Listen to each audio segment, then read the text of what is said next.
इतनी रात को कहाँ चली सवारी? पास वाली चिप्स की फैक्ट्री में जाने साहब, आलू की बोरी और कुछ नहीं।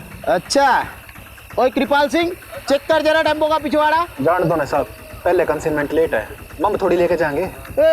ज्यादा होशियार बन रहा है क्या? टेम्पो में आलू है कि कुछ और, वो हम देखेंगे, समझा?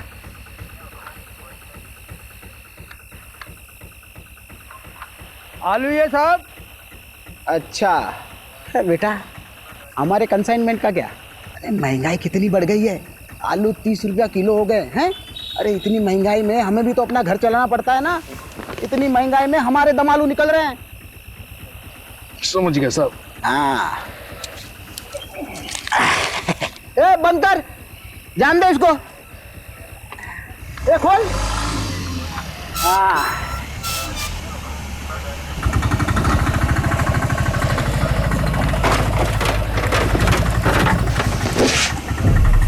ए कैसे बंद करता है रे? मदद कर उसकी, जा मदद कर उसकी। आप रहने दो साहब, तकलीफ अरे मत करो, कोई बात रख नहीं, लेंगे। कोई बात नहीं। अरे रुक, खुद तेरी। ए रुक, ए लाश कहाँ से आई रे?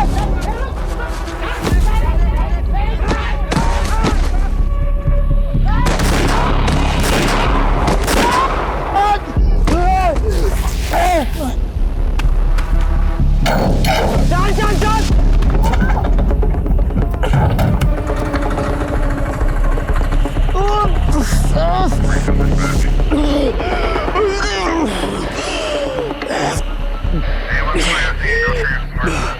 Control room coming. 2 आदमी टेम्पो में लड़की की लाश लेके जा रहे थे। पकड़ने पर हम तीनों पर हमला किया। प्लीज हमें बैकअप भेजिए। I repeat, backup.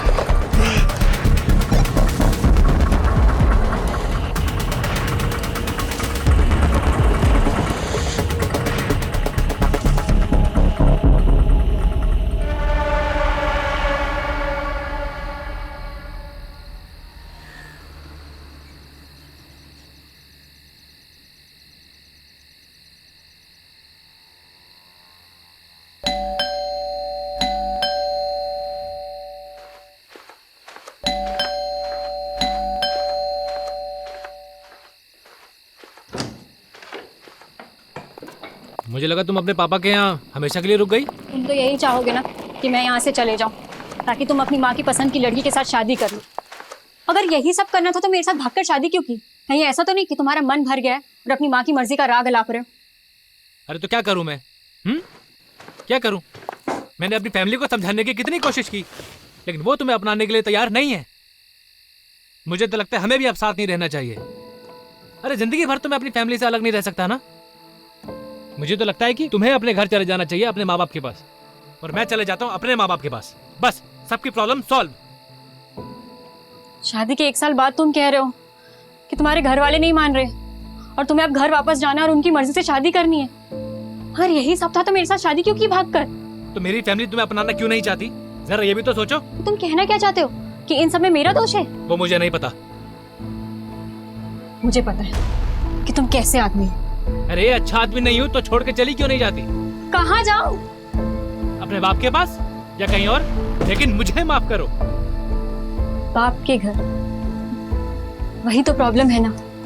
वो कहते हैं ना, शादी के बाद एक लड़की अपने पति में बाप की परछाई ढूंढती है, और शायद जाने अनजाने में ना मैंने कुछ ज्यादा ही ढूंढ लिया। इसके बाद एक लफ्ज और बोला ना तो मैं भूल जाऊंगा कि तुम मेरी वाइफ हो। कुछ कर बैठूंगा मैं।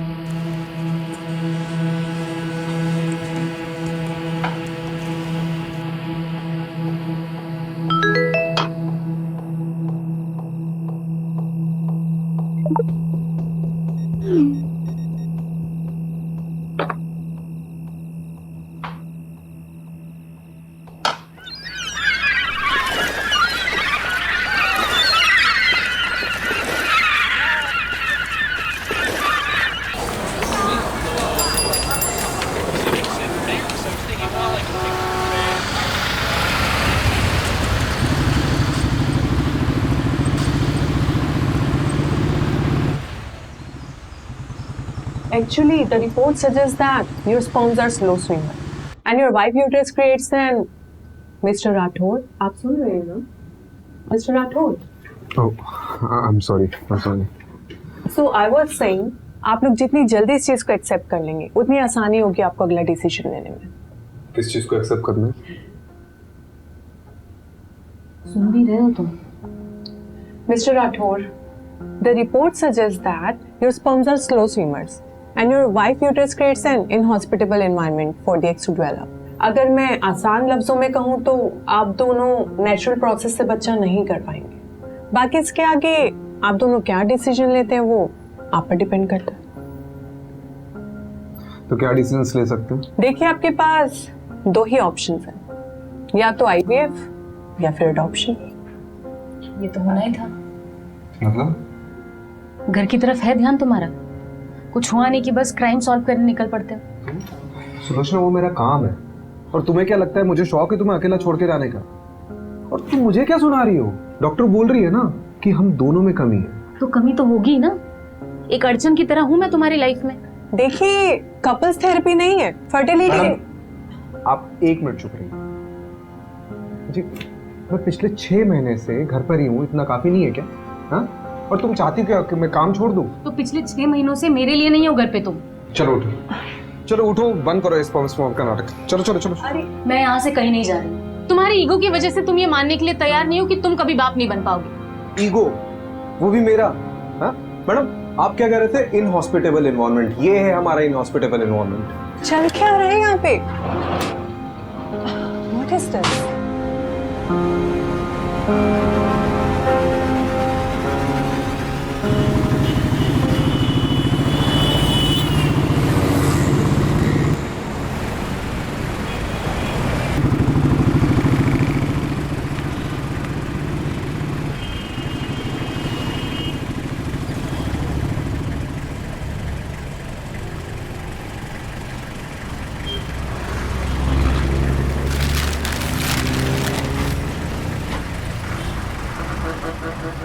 मुझे नहीं पता था कॉलेज के बाद शैलेश ऐसा निकलेगा। बात सिर्फ वो नहीं है, बात ये है कि उसने मुझ पर हाथ उठाया। अपने पापा और चाचा से नहीं कह सकती? वो भी तो सब एक ही मिट्टी के बने। अब जो भी करना होगा मुझे अपने दम पर करना होगा।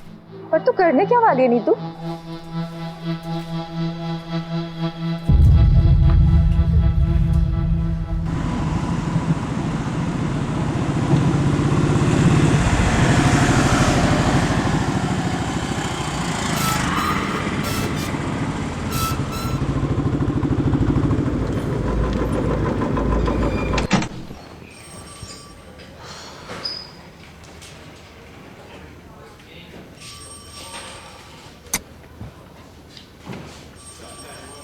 वो कहते हैं कि सुबह का भूला अगर शाम को घर को लौटे तो उसे भूला नहीं, पुलिस वाला कहते हैं। सारी दुनिया बदल जाएगी लेकिन तेरी बातें नहीं बदलेगी कमलेश। कैसा है? एकदम बढ़िया सर। बस सोचा था कि आपके जाने के बाद इस केबिन पे मेरा एक छत्र राज होगा। दिन में सपने देखना बुरी बात है। अपने पुराने पार्टनर का ऐसा स्वागत करेगा? नहीं नहीं, पटोदन साहब के लिए चावल भर कर एक कलश लेकर आओ, साहब का स्वागत करना है। सर बासमती लाऊं या फिर सादा लाऊं? मेरे बाप आप रहने दो, जाओ। अब मेरी पुरानी केस फाइल्स नहीं दिख रही है, तूने देखी क्या? हैं? आपको नहीं पता क्या? आपके सारे पुराने केसेस किसी और ऑफिसर को सौंप दिए हैं। किसको? ये कोई लेडी ऑफिसर 3rd फ्लोर पे। मुझसे बिना पूछे किसने डिसीजन लिया? नितिन सर के अलावा जरूरत और कौन कर सकता है? यू नो, जब तुम्हारा ही बैचमेट तुम्हारा बॉस बनकर तुम्हारी बजाने लगे ना, तब जाके हम लोग को अपनी औकात समझ में आती है। तू देख नितिन की तो मैं अब। हाँ जाइए जाइए सर, जम के धोना, मैं देखता हूँ। Nitin, welcome back Rajeev. नितिन कुछ बात कर रहे हैं। राजीव अभी मेरे पास टाइम नहीं है, to rush to MP Khurana secretary. I heard मेरे केसेस किसी और को दे दिए गए। That's because you are assigned to a new crime detection unit. मुझसे पूछे भी ना। What? राजीव, इस डिपार्टमेंट में सबसे पूछ के काम करूंगा तो डिपार्टमेंट चलेगा नहीं। बाकी मैंने तुम्हें पूछना जरूरी नहीं समझा। जरूरी नहीं समझा?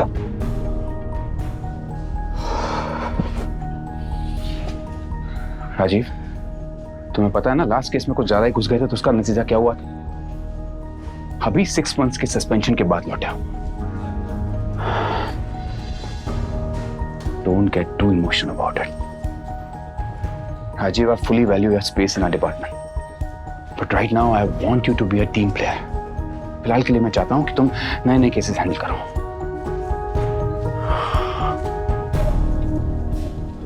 एक बात और, जब तक हम दोनों इस बिल्डिंग में साथ में काम कर रहे हैं, तब तक तुम हमें नितिन सर या सर कहोगे। Is that clear? Yes sir. Good. एक नया केस आया है। गुड़गांव दिल्ली बंदोबस्त में हमारे कांस्टेबल्स ने 2 आदमियों को एक लड़की की लाश ले जाते हुए देखा। अनफॉर्चुनेटली क्रॉस फायरिंग में हमारे 3 कांस्टेबल्स इंजर्ड हो गए। हेड कांस्टेबल रस्तोगी तुम्हारे कॉन्फ्रेंस रूम में इंतजार कर रहा है। Take Kamlesh along and find that missing body. Yes sir. And Rajiv, I know you'll do your best.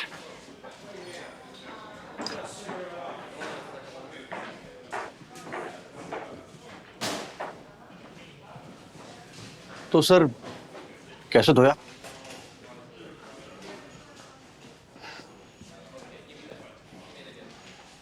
चल दिखाता हूँ।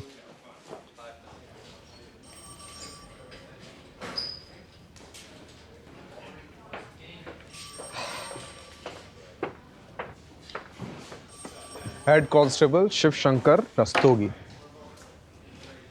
कंधा कैसा आपका? ठीक है जनाब। ठीक है।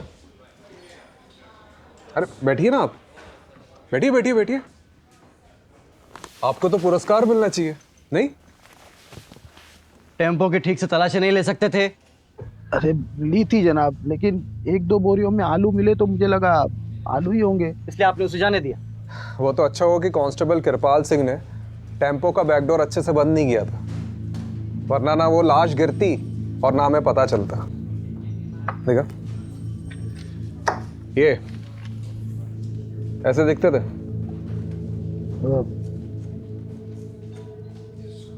थोड़ा थोड़ा दिखते थे कि नहीं? दिखते थे, नहीं दिखते थे। क्या मतलब? वो अंधेरा बहुत था ना, तो ये शक्ल ठीक से नहीं देख पाया मैं। पैसे कितने लिए? जी जी जनाब। पैसे कितने लिए उनसे? 1000। क्या बात है। मतलब रात को 3 बजे एक अनजान टेम्पो बोरियों से भरा हुआ आता है, उसकी बिना तलाशी लिए महज 1000 रुपए के चक्कर में आपने उसे जाने दिया, और बाद में उसी टेम्पो में एक लड़की की लाश मिलती है। कमलेश, मैंने बोला था ना, इनको तो पुरस्कार मिलना चाहिए। चलिए अब आपका दम आलू निकालते। डंडा लेके मेरा। साहब गलती हो गई। अरे खड़ा क्या, डंडा ले गया? साहब वो कोई पास की फैक्ट्री में जाने की बात कर रहे थे। क्या? वो किसी चिप्स की फैक्ट्री में जाने की बात कर रहे थे। तो रिपोर्ट में कौन लिखाएगा, तुम्हारा ताऊ? जनाब हड़बड़ी में भूल गया मैं। कमलेश जी। वैसे चांसेस तो बहुत कम है, फिर भी पता करते हैं कि चिप्स फैक्ट्री में उस रात कोई टेम्पो गया था कि नहीं। हाँ? चलो जनाब एक मौका दीजिए ना मुझे गलती सुधारने का, सिर्फ एक मौका प्लीज।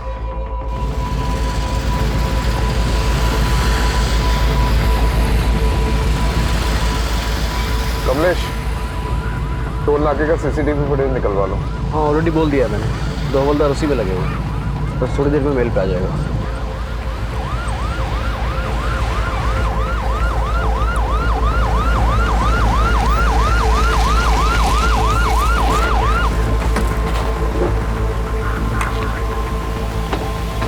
सर लड़की की लाश यहाँ पर गिरी और वो लोग वहां से भाग गए।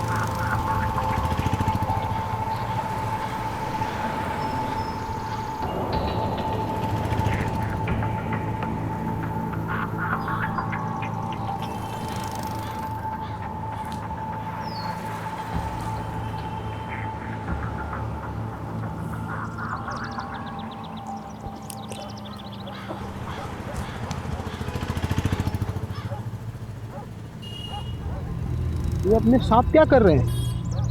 ये अपने राजीव साहब का सुपर पावर है, इसको बोलते हैं डिडक्शन।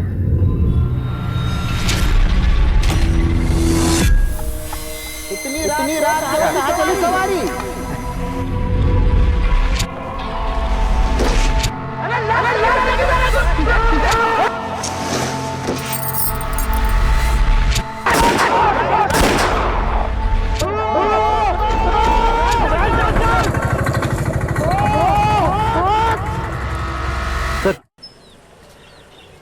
सर ये कांस्टेबल पटवर्धन ने पास के टोल नाके से सीसीटीवी फुटेज भेजी है। उसने इस फुटेज को थ्रोली चेकआउट किया है और वहाँ से भी कोई छोटा टेम्पो क्रॉस करके नहीं निकला। चोर चोरी करता है तो सबसे पहली चीज क्या करता है? क्या करता है सर? चोरी से जितना दूर हो सके भागता है। राइट। और जिस टेम्पो में भागे थे बीच रास्ते में कहीं ना कहीं तो बदला होगा, राइट? एक काम करते हैं, मैं और रस्तोगी चिप्स फैक्ट्री जाते हैं, वहाँ बात करते हैं। तुम पास वाले ढाबे में जाओ, वहाँ पूछताछ करो। राइट। कुछ ना कुछ तो चीज़ मिलेगी।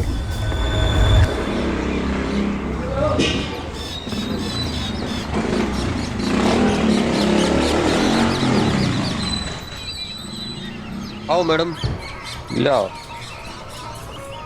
आओ मैडम, बहुत बढ़िया जगह दिखाएंगे। आइए आइए मैडम। अरे ऐसी जगह आपको ढूंढने से नहीं मिले। अरे अरे यार, करता हूँ, चलो कर रहा हूँ, रखो फोन रखो। आ जाओ मैडम। देखिए, जब रात में कहीं जाना हो ना तो स्विच बोर्ड यहाँ पर लगा हुआ है, यहाँ से आप लाइट जला लीजिएगा। आइए। अरे आप भी क्या याद करेंगे, दिखाते हैं आपको। देखो, आप तसल्ली कर लो, आराम से देख लो। ये विंडो खोलता हूँ और दोनों तरफ आप इसमें वेंटिलेशन है, ठीक है? आप आराम से तसल्ली करके बताओ। मेरी बात सुनिए, मोहल्ला भी थोड़ा वैसा सा लग रहा है और रूम भी बहुत छोटा है। अरे देखिए मैडम, बिना डिपॉजिट के दिल्ली शहर में और कोई जगह नहीं मिलेगी आपको। हाँ, लेकिन आप कुछ तो कीजिए। अरे नहीं रहने आई हो क्या यहाँ पर? सोच रही हूँ। अरे सोचना क्या मैडम, देखो इसको डन कर दो एक बार में। नहीं, आपकी जगह और दूसरे बहुत से लोग लगे हुए लाइन में। ठीक है, डन कर दीजिए। आप डन कीजिए, तसल्ली से डन कीजिए। और रात बिरात कोई दिक्कत हो तो मैं हूं ना यहाँ पे, आप जब मर्जी फोन कर सकते हो मुझे। मेरा नाम सरगुन है। नीतू।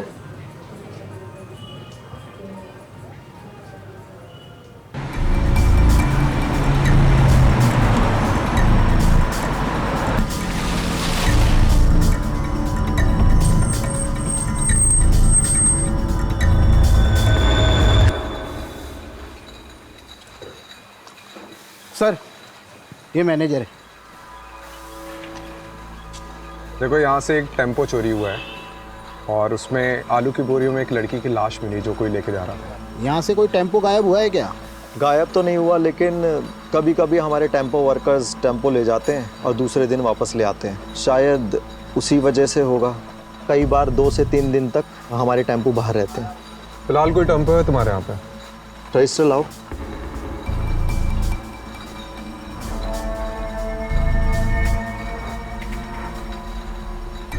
जी सर, सफ़ेद छोटा टेम्पो।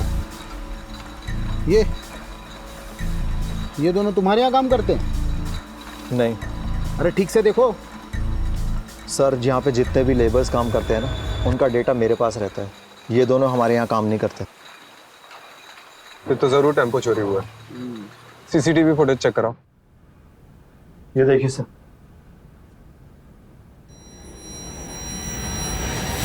सर, यही टेम्पो था। पक्का? अरे सर, नींद में भी उठा के पूछोगे ना तब भी मैं यही कहूँगा। लेकिन सर, ये दोनों की शक्लें ना ठीक से दिखाई नहीं दे रही हैं। लेकिन रजिस्ट्रेशन नंबर तो दिखाई दे रहा है ना? यस। इसको ज़मीनी आपातन कहीं से भी खोज के निकालते हैं। जी सर। नंबर नोट करो उसका। जी।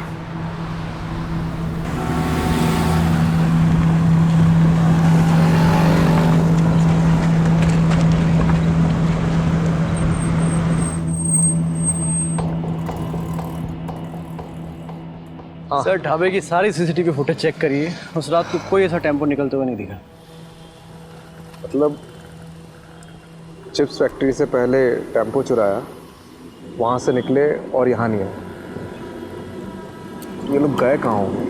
सर, ये लीजिए, चाय पीजिए। मैं चाय नहीं पीता। अरे सर, ऐसा थोड़ी ना होता है। जो चाय ना पियो वैकुंठ ना देखे। मतलब मेरा कहने का मतलब ये है कि मेरी अम्मा कहा करती थी, चाय एक जज्बात है। जब भी कभी मझधार में फंसे हो ना सर, तो एक चाय की चुस्की लगा लिया करो, क्या पता बीच का रास्ता निकल जाए।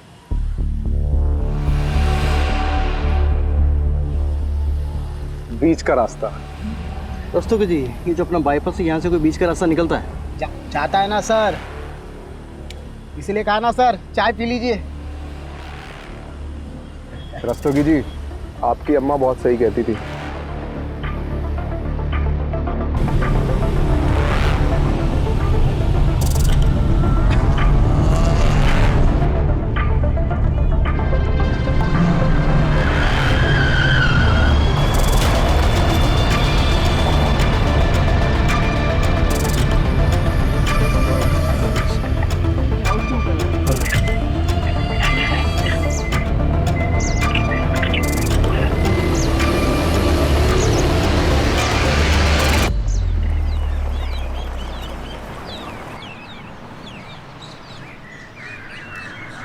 सर सर, यही टेम्पो था। ये वाला? हाँ।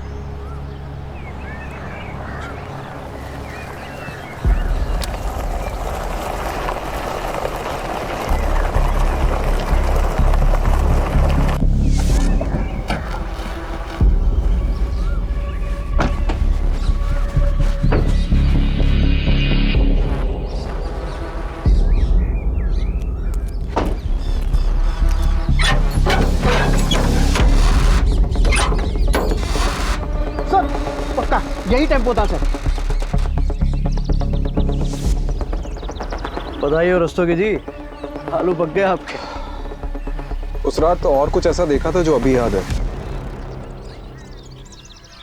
सर जब वो लड़की को बोरी में भर रहे थे तो उसका हाथ ऐसे बाहर था और नाखूनों पर लाल कलर की पॉलिश लगी हुई थी, उसने चूड़ियां पहनी हुई थी सर, बिल्कुल एकदम नई नवेली दुल्हन की तरह। अरे ये इधर देखना जरा, यहाँ फूल की पत्ती और गुलाल है। आलू की बोरी में फूल और गुलाल? अरे दस्तोगी जी, आप ही कह रहे थे ना कि नई नवेली दुल्हन का हाथ दिखा था। हाँ, किसी की शादी में ये मौत हुई है। सर घरेलू मामला लगता है। लड़की की शादी के मंडप में मौत हुई और उसके बाद ऐसे कुछ। सर या फिर लड़की भाग गई और उसका पीछा करते करते किसी ने रास्ते में उसको मार डाला। पता करो कमलेश। जी सर। किसके बाप की शादी में कांड हुआ?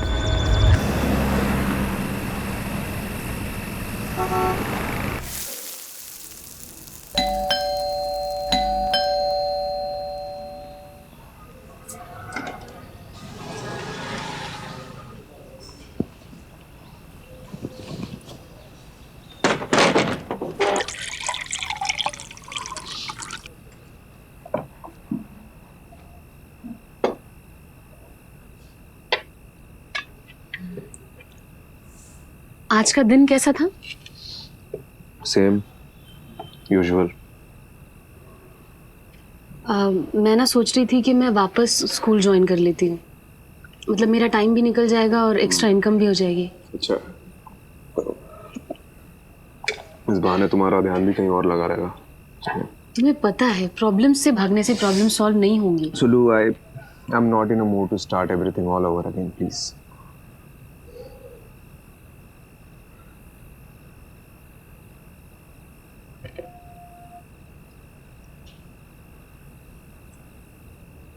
तुमने भस्मासुर की कहानी सुनी है? क्या? भस्मासुर? जब मैं स्कूल में पढ़ाती थी तो अक्सर बच्चों को ये कहानी सुनाया करती थी। क्या है इस कहानी में? भस्मासुर नाम का एक दानव था जो देवताओं की शक्ति पाना चाहता था, तो उसने सालों साल तपस्या की और फिर कई साल बाद उसको उसकी तपस्या का फल मिला। शिवजी स्वयं उसके सामने प्रकट हुए। उसने शिवजी से एक वरदान मांगा कि मैं जिसके भी सर पे हाथ रखूंगा वो भस्म हो जाए। शिवजी ने कहा तथास्तु। बस फिर भस्मासुर का आतंक फैला। वो जहां भी जाता था किसी के भी सर पे हाथ रख देता था और वो इंसान भस्म हो जाता था। खौफ के साथ साथ उसका घमंड भी बढ़ने लगा। एक दिन उसने सोचा कि मैं शिवजी के सर पे हाथ रख देता हूं। शिवजी परेशान हो गए तो शिवजी इस समस्या का हल मांगने विष्णु जी के पास पहुंचे। विष्णु जी ने एक अप्सरा का रूप लेकर भस्मासुर को ऐसा फंसाया कि अपने ही घमंड में चूर वो खुद के ही सर पे हाथ रख बैठा और भस्म हो गया।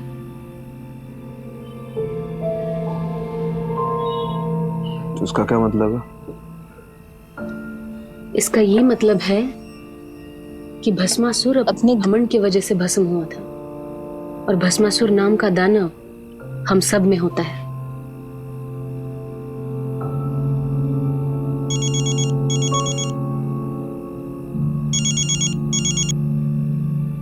हाँ कमलेश, क्या? अच्छा ठीक है, आ रहा हूँ मैं, आ रहा हूँ। हाँ आ रहा हूँ।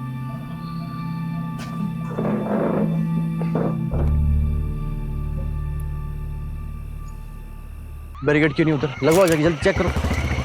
अरे पब्लिक नहीं चाहिए मेरे को इधर अंदर, कोई भी क्रॉस नहीं करना चाहिए। लग क्या रहा, मजाक चल रहा है मेरे साला। सर 2 दिहाड़ी मजदूर काम से लौट रहे थे, यहाँ कुएं के पास पानी पीने के लिए रुके तो लड़की की लाश दिखी। लाश पूरी फूल चुकी है सर, बड़ी मुश्किल से ऊपर लाए। आज वही लड़की की लाश है।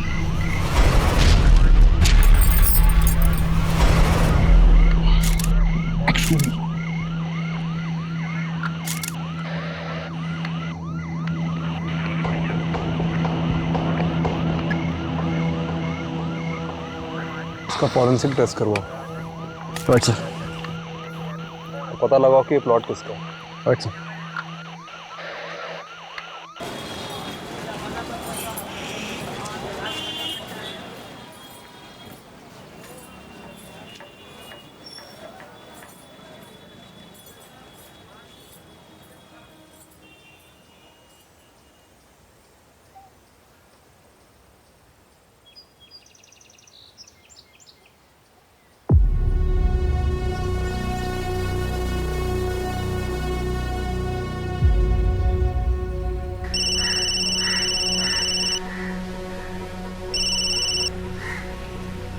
बोलो। कैसे हो पापा? क्यों फोन किया यहाँ? एक बेटी को अपने बाप से बात करने के लिए वजह चाहिए। मेरी बेटी मेरे लिए मर चुकी है। तूने शैलेश के साथ भागकर मनमानी कर ली ना, अब क्या चाहिए तुझे? पापा उस बात को कई साल हो गए, आप अब तक नाराज हो। तो तुम क्या चाहती हो? जो भी हमारे साथ हुआ वो सब भूल जाए? मैं जानती हूँ मैंने आपको बहुत दुख पहुँचाया है। आप गुस्सा करिए, डांटिए, चिल्लाइए, पर एटलीस्ट मुझसे बात कीजिए पापा। मेरी बेटी मेरे लिए मर चुकी है, तू बार बार फोन ना करे अगर।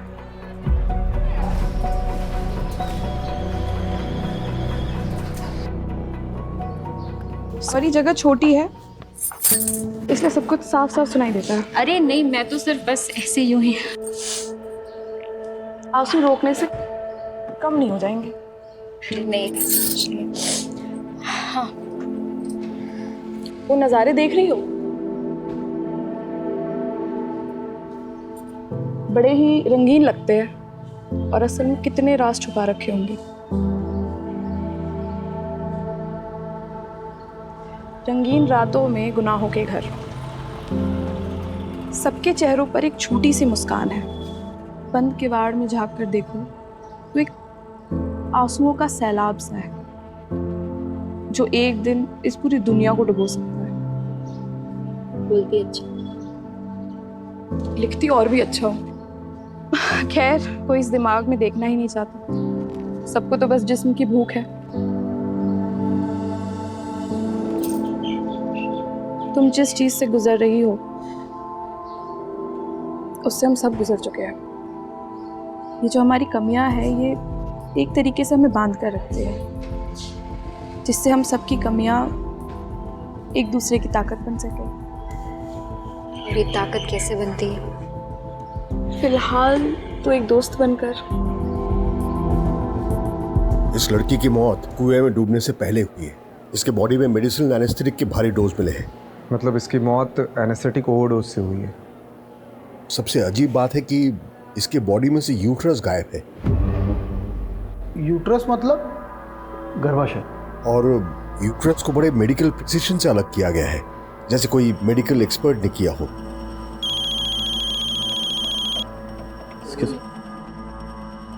सर, हाँ, वो प्लॉट किसका पता चल गया है।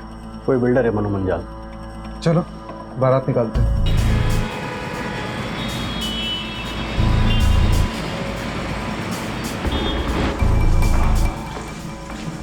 बड़ा बिल्डर लग रहा है। अकड़ भी बड़ी होगी कंफर्म।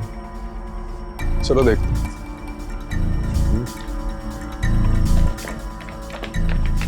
प्लॉट तो प्लॉट ही होता है, अब हर प्लॉट पे तो नजर रख नहीं ना सकते जी। लेकिन आपको सिक्योरिटी तो रखनी चाहिए थी ना। रखी हुई है, एक दरबान रख रखा है जी प्लॉट पे। अब वो रात को कहीं बीड़ी बीड़ी फूकने चला गया होगा तो पीछे से आगे कोई बॉडी डाल गया। अब इतने बड़े प्लॉट पे एक आदमी सब जगह तो नजर नहीं ना रख सकता, आप खुद सोचिए। आप इस लड़की को जानते? मैं लड़की वड़की नहीं रखता जी, हम तो फैमिली वाले आदमी हैं। ऑफिस से घर, घर से ऑफिस, साल में 2 बार तो माता वैष्णो देवी के दर्शन करने जाता हूँ जी। लड़की वड़की के चक्कर में हम नहीं पड़ते। अरे भाई साहब, इनके कहने का मतलब ये है कि आपने पहले कभी इस लड़की को देखा है जिसके हाथ में कोई टैटू वगैरह हो? देखा है, अभी देखा है जब आपने दिखाया बस। मैं क्या कह रहा हूँ जी, आप भी कोई प्लॉट देख लो, कुछ पसंद आ गया तो बढ़िया डिस्काउंट दे देंगे, आप लेकर भाभी जी को गिफ्ट कर देना है। या भाभी जी को प्लॉट वगैरह पसंद नहीं है। अच्छा जी, तो फिर क्या पसंद है जी भाभी जी को? बच्चे पसंद है जी।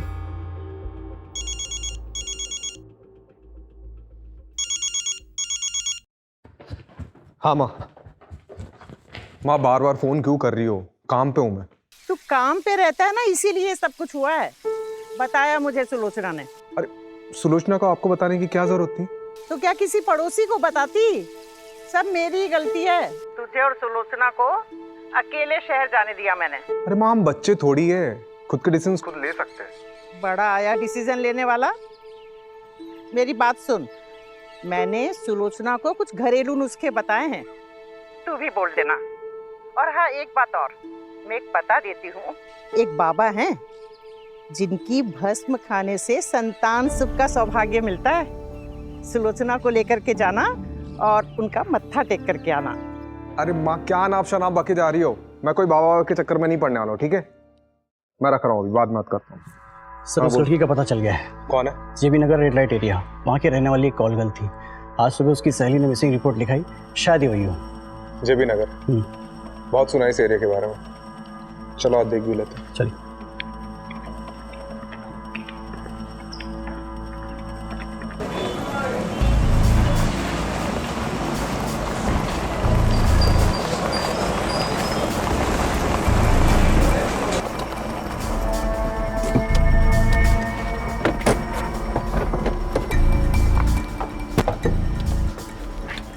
इसे ठीक से देखो, जानती हो इसे? इधर ना रिया का, ये मेरी रिया मेरी दोस्त है साहब। इसे आखिरी बार कब देखा था? 6 दिन पहले। 6 दिन पहले किसी के साथ देखा था? बबलू के साथ देखा साहब। ये बबलू कौन है?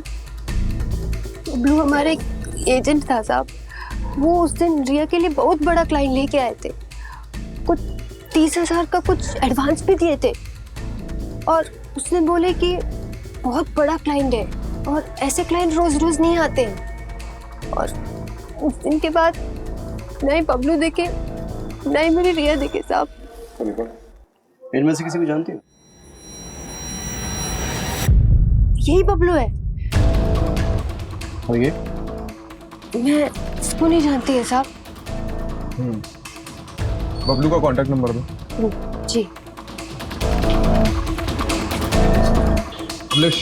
बबलू का फोन ट्रेस करवा और उसकी लास्ट लोकेशन पता कर। सर, आपको नहीं लगता उसने अपना फोन डिस्कनेक्ट कर दिया होगा? यार तो यही है, लेकिन अगर एक बार भी फोन स्विच ऑन किया ना तो हमें पता चल जाएगा। चलो लेट्स गो।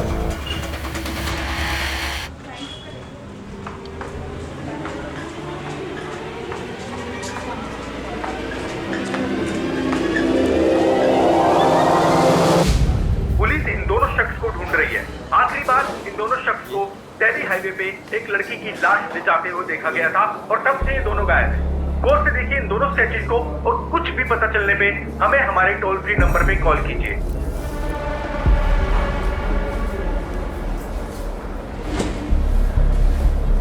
ओ भाई,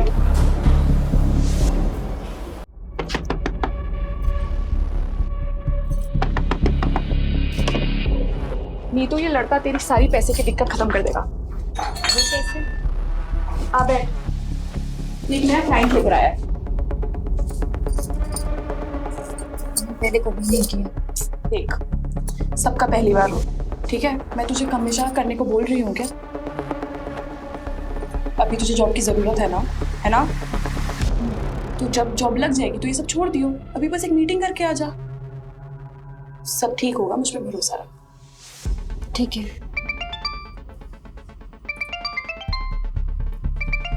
तू असलम से सारी डिटेल्स ले ले, मैं अभी आती हूँ। लेकिन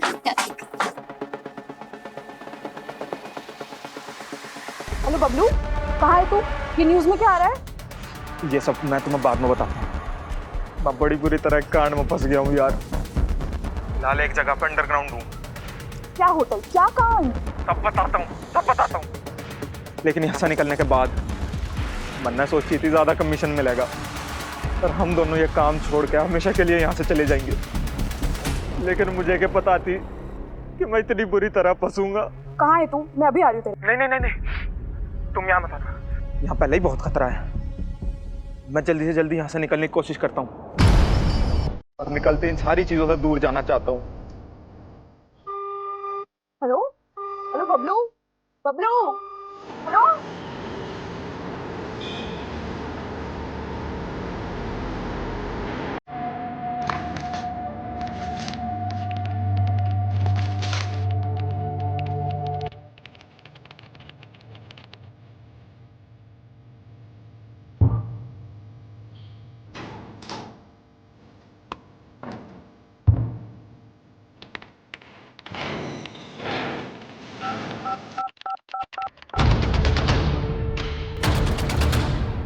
बबलू हमारे लिए मुश्किल पैदा कर सकता है, क्या करूं?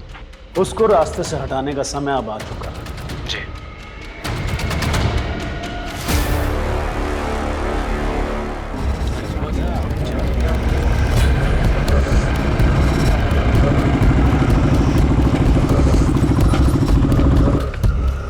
बबलू की लोकेशन कहाँ की मिली? सर शास्त्री नगर के एक होटल की मिली है, पास ही के एक ढाबे के वेटर ने आज सुबह उसे देखा। चलो लेट्स गो।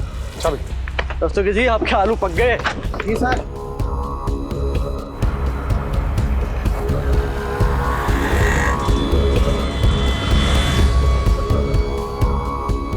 रास्ते की चाबी।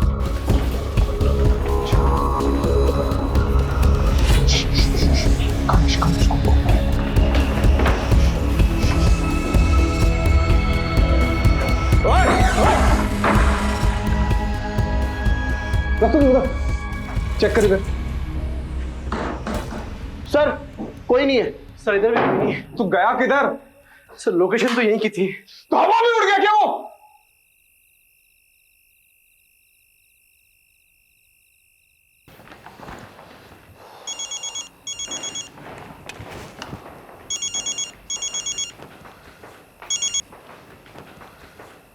बबलू हाथ से निकल गया। So, what do you want to do now? रिया एक कॉल गर्ल थी और बबलू उसका एजेंट। वो दोनों बाहर गए थे, बबलू उसे मारकर गायब हो गया। अब बबलू और उसके साथी को तो हम पकड़ ही लेंगे। बाकी इस केस में कुछ बचा है नहीं। आपको ये केस बंद करना है तो बंद कर सकते हैं। ठीक है। ओके।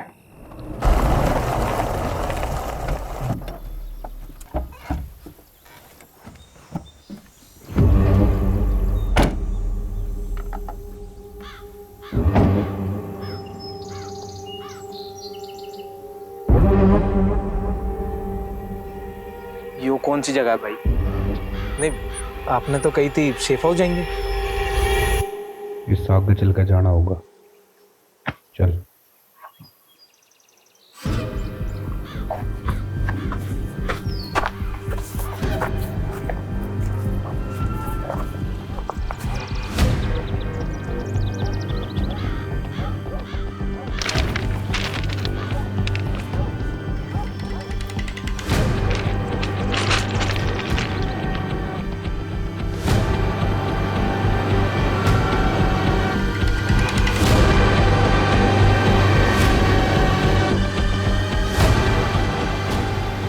भाई, अगर तू हमारे बारे में जरूरत से ज्यादा जान चुका है।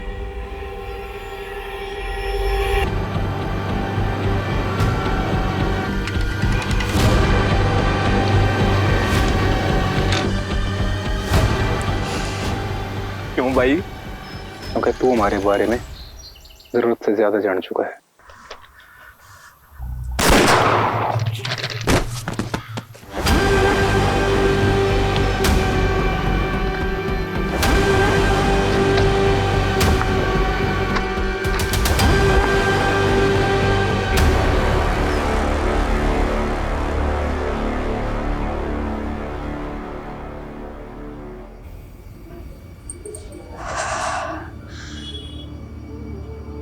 पहली बार और आखिरी बार।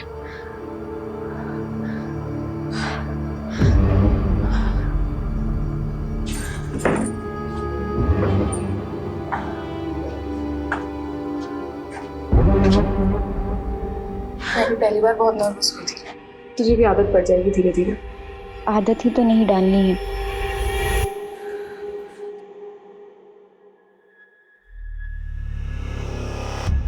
ठीक है, जाओ।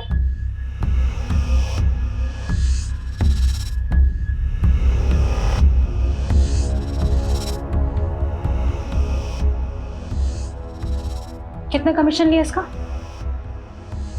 10,000। दोस्ती का नाटक करना जरूरी था? नाटक नहीं था। तो फिर? जिंदगी का दस्तूर है, हमारे साथ हुआ है तो दूसरों के साथ भी करना पड़ता है। ऐसा होता है और ऐसा हमेशा होता रहेगा।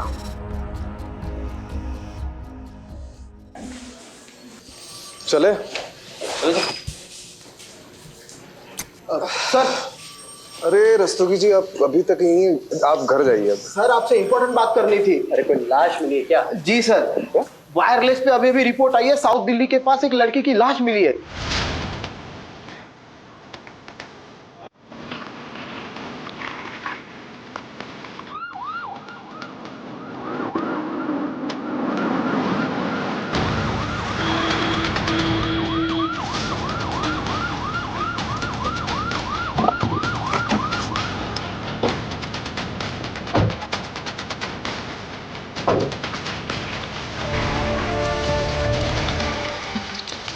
देखो, बुलवाओ, नीचे बुलाओ।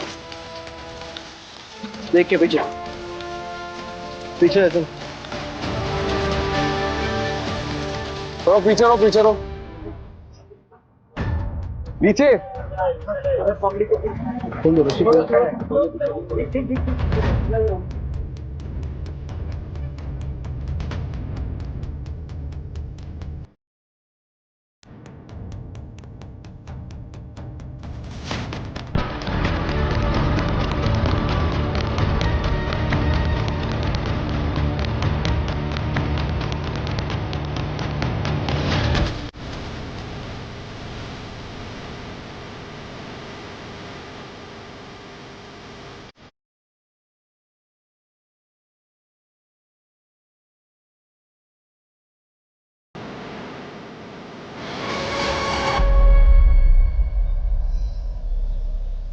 एक हफ्ते में 2 लड़कियों की लाश मिली। ये कोई मामूली केस नहीं है, ये कुछ बड़ा है और खतरनाक भी।